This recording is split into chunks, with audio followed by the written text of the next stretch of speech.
നമസ്കാരം. പ്രതിപക്ഷ ഉപനേതാവ് പദവിയെ ചൊല്ലിയുള്ള തർക്കം LDFിനുള്ളിൽ കടുത്ത രാഷ്ട്രീയ ഏറ്റുമുട്ടലിലേക്ക് നീളുന്നതായുള്ള വാർത്ത ഇന്നലെ തന്നെ തത്വമായി പുറത്തുവിട്ടിരുന്നു. ഇതിൻ്റെ കൂടുതൽ വിശദാംശങ്ങളാണ് ഇപ്പോൾ പുറത്തു വരുന്നത്. അതായത് പ്രതിപക്ഷ നേതാവ് പിണറായി വിജയൻ്റെ നിലപാടിനെതിരെ CPI മുഖപത്രമായ ജനയുഗത്തിൽ അസിസ്റ്റന്റ് സെക്രട്ടറി സത്യൻ മൊകേരി എഴുതിയ ലേഖനം, അതായത് ഇന്ന് പുതിയതായി അദ്ദേഹം ഒരു ലേഖനം എഴുതിയിട്ടുണ്ട്. ആ ലേഖനമാണിപ്പോൾ പുതിയ ഒരു വിവാദത്തിന് വഴിവെച്ചിരിക്കുന്നത്. മുന്നണിയെ ശക്തിപ്പെടുത്തുന്നതിന് പകരം CPI രാഷ്ട്രീയ മര്യാദ ലംഘിക്കുകയാണെന്ന് അദ്ദേഹം ആരോപിച്ചു.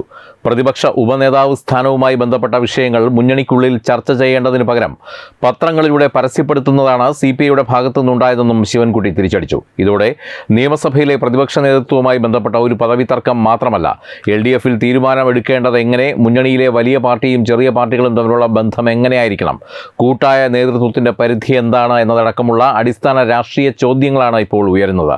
നിയമസഭാ തെരഞ്ഞെടുപ്പിലെ LDFിൻ്റെ കനത്ത പരാജയത്തിന് പിന്നാലെയാണ് പ്രതിപക്ഷ ഉപനേതാവ് പദവി CPI ഉന്നയിക്കുന്നത്. മുന്നണിയിലെ കൂട്ടായ പ്രവർത്തനം ശക്തിപ്പെടുത്തുന്നതിൻ്റെ ഭാഗമായാണ് ഈ നിർദ്ദേശം മുന്നോട്ട് വച്ചതെന്നാണ് CPIയുടെ വിശദീകരണം. CPIയുടെ നിർദ്ദേശം വിവിധ തലങ്ങളിൽ ചർച്ച ചെയ്തുകൊണ്ടിരിക്കെ പ്രതിപക്ഷ നേതാവ് പിണറായി വിജയൻ നടത്തിയ പ്രസ്താവനയാണ് വിവാദമായത്. ഉപനേതാവിനെ നിശ്ചയിച്ച് സ്പീക്കർക്ക് കത്ത് കൊടുക്കേണ്ടത് ഞാനാണ്, അത് കൊടുത്താൽ ഉപനേതാവ് വരും. CPIയുടെ നിർദ്ദേശം വിവിധ തലങ്ങളിൽ ചർച്ച ചെയ്തുകൊണ്ടിരിക്കെ പ്രതിപക്ഷ നേതാവ് പിണറായി വിജയൻ നടത്തിയ പ്രസ്താവനയാണ് വിവാദങ്ങൾക്ക് വഴിവെച്ചത്. ഉപനേതാവിനെ നിശ്ചയിച്ച് സ്പീക്കർക്ക് കത്ത് കൊടുക്കേണ്ടത് ഞാനാണ്, അത് കൊടുത്താൽ ഉപനേതാവ് വരും. CPIM നേതാവിൻ്റെ പേര് കൊടുക്കും എന്നതായിരുന്നു പിണറായി വിജയൻ്റെ പ്രതികരണം. ഇതോടെ പ്രതിപക്ഷ ഉപനേതാവിനെ തീരുമാനിക്കുന്നത് പ്രതിപക്ഷ നേതാവിൻ്റെ അധികാര പരിധിയിലുള്ള കാര്യമാണോ, അതോ CPIയും CPMും ഉൾപ്പെടുന്ന മുന്നണി ചർച്ചയിലൂടെ തീരുമാനിക്കേണ്ട രാഷ്ട്രീയ വിഷയമാണോ എന്ന ചോദ്യമാണ് ഉയർന്നത്. ജനയുഗത്തിൽ പ്രസിദ്ധീകരിച്ച സത്യൻ മൊകേരിയുടെ ലേഖനത്തിൻ്റെ കേന്ദ്ര വിമർശനം ഇതുതന്നെയാണ്. ഒന്നിലധികം രാഷ്ട്രീയ പാർട്ടികൾ പൊതുലക്ഷ്യത്തിനായി ചേർന്ന് പ്രവർത്തിക്കുന്ന സംവിധാനമാണ് മുന്നണിയെന്നും അതിനാൽ താൻ തീരുമാനിക്കും, എല്ലാം താനാണ് എന്ന സമീപനം മുന്നണിയുടെ കൂട്ടായ പ്രവർത്തനത്തിന് സഹായകരമല്ലെന്നും അദ്ദേഹം പറയുന്നു. കമ്മ്യൂണിസ്റ്റ് നേതാവിനും അത്തരം സമീപനം യോജിച്ചല്ലെന്നാണ് മൊകേരിയുടെ നിലപാട്. പ്രതിപക്ഷ ഉപനേതാവ് സ്ഥാനം CPI നിർദ്ദേശിച്ചത് LDFിലെ കൂട്ടായ പ്രവർത്തനം ശക്തിപ്പെടുത്തുന്നതിനായിരുന്നുവെന്നും CPI-CPM ചർച്ചകൾ നടക്കുന്നതിനിടയിൽ അതിനെ മറികടന്ന് ഏകപക്ഷീയമായി പ്രഖ്യാപനം നടത്തിയത് മുന്നണി മര്യാദയുടെ ലംഘനമാണെന്നും ലേഖനം ആരോപിക്കുന്നുണ്ട്. പ്രതിപക്ഷ ഉപനേതാവിൻ്റെ വിഷയം രാഷ്ട്രീയ വിഷയമാണെന്നും പ്രതിപക്ഷ നേതാവിന് സ്വന്തം നിലയിൽ തീരുമാനിക്കാൻ കഴിയില്ലെന്നും ലേഖനം വ്യക്തമാക്കുന്നുണ്ട്. CPIയുടെ വാദം അനുസരിച്ച് വിഷയം CPI-CPM സംസ്ഥാന ദേശീയ നേതൃത്വങ്ങളുടെ തലത്തിൽ ചർച്ച ചെയ്യേണ്ടതായിരുന്നുവെന്നും LDF convener TP Ramakrishnan CPI സംസ്ഥാന സെക്രട്ടറി ബിനോയ് വിശ്വവുമായി കൂടിക്കാഴ്ച നടത്തി പ്രതിപക്ഷ ഉപനേതാവ് LDF യോഗം തുടങ്ങിയ വിഷയങ്ങൾ ചർച്ച ചെയ്തിരുന്നുവെന്നും സത്യൻ മൊകേരി ചൂണ്ടിക്കാണിക്കുന്നുണ്ട്. തർക്കങ്ങൾ മുന്നണിയുടെ പ്രവർത്തനത്തിന് തടസ്സമാകരുതെന്ന ധാരണയിൽ മുന്നോട്ട് പോകുമ്പോഴാണ് പ്രതിപക്ഷ നേതാവ് പത്രസമ്മേളനം നടത്തി ഏകപക്ഷീയമായ നിലപാട് പ്രഖ്യാപിച്ചതെന്നാണ് CPIയുടെ ആരോപണം. ഇത് LDFിനെ ശക്തിപ്പെടുത്താനാണോ ദുർബലപ്പെടുത്താനാണോ എന്ന ചോദ്യമാണ് ഇപ്പോൾ ഈ ലേഖനത്തിലൂടെ സത്യൻ മൊകേരി ചോദിക്കുന്നത്.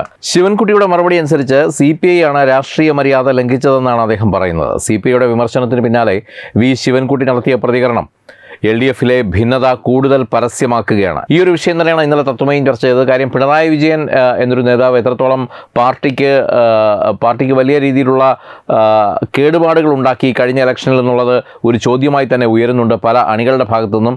ആ സമയത്താണ് ഇത്തരത്തിലൊരു പ്രസ്താവന കൂടി അദ്ദേഹത്തിൻ്റെ ഭാഗത്തുനിന്ന് വരുന്നത്.